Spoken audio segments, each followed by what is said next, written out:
नमस्कार. वृत्तम मराठी दिनविशेषमध्ये आपलं स्वागत. आज 29 मे. आजच्या दिवशी भारतात आणि जगभरात घडलेल्या घडामोडींचा आढावा आपण घेणार आहोत आजच्या भागात. 29 मे 1999 रोजी कारगिल युद्धात शत्रूंशी लढताना मेजर मरियप्पन सर्वानन हुतात्मा झाले. युद्धभूमीवर त्यांच्या अतुलनीय धैर्य आणि शौर्याबद्दल त्यांना मरणोत्तर वीरचक्र प्रदान करण्यात आलं. मेजर सर्वानन यांचं सैन्यातील सांकेतिक नाव चंगेज होतं. 1995 मध्ये त्यांची बिहार रेजिमेंटमध्ये नियुक्ती झाली. कारगिलला जाण्यापूर्वी मेजर सर्वानन तामुलपूर, कूचबिहार आणि भूतानमध्ये तैनात होते. त्यांना 1996 मध्ये कॅप्टन आणि 1999 मध्ये मेजर पदावर बढती मिळाली. 1999 मध्ये कारगिल ऑपरेशनसाठी मेजर एम सर्वानन यांचं युनिट आसाममधून जम्मू आणि काश्मीरमध्ये हलवण्यात आलं. 26 मे रोजी सुरू झालेल्या ऑपरेशन विजय दरम्यान त्यांच्या युनिटला सियाचीन नंतर जगातील दुसऱ्या क्रमांकाचं युद्धक्षेत्र असलेल्या बटालिक सेक्टरच्या पश्चिमेकडील जुवार पर्वतरांगेमधील पॉइंट 4268 काबीज करण्याचं काम सोपवण्यात आलं. 29 मे 1999 रोजी पहाटे 4 वाजता मेजर मरियप्पन सर्वानन यांच्या तुकड्या आणि पाकिस्तानी सैन्यामध्ये लढाई सुरू झाली. मेजर सर्वानन काळ बनून शत्रूंवर हल्ला करत होते. त्यांनी रॉकेट लॉन्चरनं गोळीबार करून शत्रूंच्या 2 सैनिकांना ठार केलं. मात्र या दरम्यान त्यांच्या पोटात गोळ्या लागल्या, पण त्यांनी हार मानली नाही. त्यांच्या कमांडिंग ऑफिसरनं अनेक अपघात पाहून त्यांना मागं हटण्यास सांगितलं, मात्र ते मागे हटले नाहीत. गोळ्या झाडताना त्यांनी आणखी 2 शत्रू सैनिकांना ठार केलं. मात्र सकाळी 6:30 वाजता त्यांच्या डोक्यात गोळी लागली आणि मेजर मरियप्पन सर्वानन हुतात्मा झाले. पुढे त्यांच्या युनिटनं 6 जुलै रोजी पॉइंट 4268 ताब्यात घेतला. 26 जुलै 1999 रोजी भारतीय सैन्याच्या विजयानं कारगिल युद्ध संपलं. 29 मे 1999 रोजी कारगिल युद्धात देशानं आणखी एक शूर सैनिक गमावला. बटालिक सेक्टरमधील पॉइंट 4268 इथं चार्ली कंपनीचे नेतृत्व करणारे नाईक गणेश प्रसाद यादव या दिवशी हुतात्मा झाले. रणांगणातील त्यांच्या शौर्यामुळे त्यांना मरणोत्तर वीरचक्र प्रदान करण्यात आलं.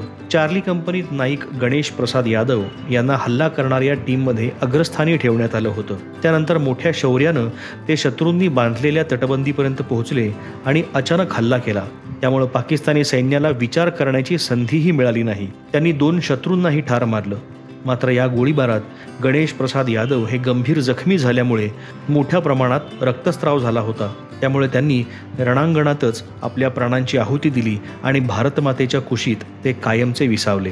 29 मे 1987 रोजी भारताचे 5वे पंतप्रधान चौधरी चरण सिंग यांचं नवी दिल्ली इथं निधन झालं. अलीकडेच त्यांना भारत सरकारनं मरणोत्तर देशाचा सर्वोच्च नागरी सन्मान भारतरत्न देऊन सन्मानित केलं आहे. चौधरी चरण सिंग यांचा पंतप्रधान पदाचा कार्यकाळ 28 जुलै 1979 ते 14 जानेवारी 1980 असा होता. त्यांना शेतकऱ्यांचा तारणहार म्हटलं जात असे. एकही दिवस संसदेत न गेलेले ते एकमेव पंतप्रधान आहेत. चौधरी चरण सिंग यांनीही इंग्रजांविरुद्धच्या स्वातंत्र्य लढ्यात सक्रिय सहभाग घेतला आणि गरीब आणि शेतकऱ्यांचा आवाज उंचावण्याचं काम केलं. स्वातंत्र्यानंतर जेव्हा इंदिरा गांधींनी देशात आणीबाणी जाहीर केली, तेव्हा काँग्रेसचे सदस्य असलेल्या चरण सिंग यांनी इंदिराजींना कडाडून विरोध केला. त्यामुळे त्यांना तुरुंगात जावं लागलं. आणीबाणीनंतर निवडणुका झाल्या तेव्हा इंदिरा गांधींचा पराभव झाला. बिगर काँग्रेस पक्षांनी मिळून देशात सरकार स्थापन केलं. जनता पक्षाचं हे सरकार स्थापन झालं आणि मोरारजी देसाई पंतप्रधान झाले. या सरकारमध्ये चरण सिंग हे उपपंतप्रधान आणि गृहमंत्री होते. पण काही दिवसातच मोरारजी देसाईंचं हे सरकार पडलं. पुढे काँग्रेसच्या पाठिंब्यानं चरण सिंग पंतप्रधान झाले. त्यांना त्यांच्या सरकारचं बहुमत सिद्ध करायचं होतं, पण नंतर इंदिराजींनी पाठिंबा काढून घेतला आणि सरकार पडलं. चरण सिंग यांना एक दिवसही संसदेत न जाता राजीनामा द्यावा लागला. चरण सिंग पंतप्रधान असताना भलेही कोणताही निर्णय घेऊ शकले नसतील, पण अर्थमंत्री असताना त्यांनी खत आणि डिझेलच्या किमतींवर नियंत्रण ठेवलं. शेतीच्या यंत्रांवरील कर कमी करण्यात आला. नाबार्डची स्थापना देखील याच काळात झाली. प्रसिद्ध अभिनेते पृथ्वीराज कपूर यांचं 29 मे 1972 रोजी मुंबईत निधन झालं.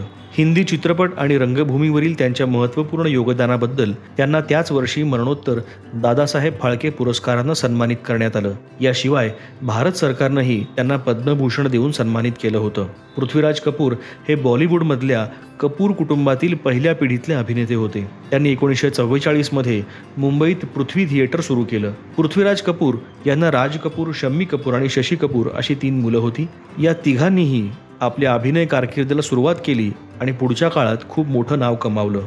पृथ्वीराज कपूर यांच्या प्रसिद्ध चित्रपटांमध्ये आवारा, मुगले आझम, आलमारा, कल आज और कल आणि राजकुमार या चित्रपटांचा समावेश आहे.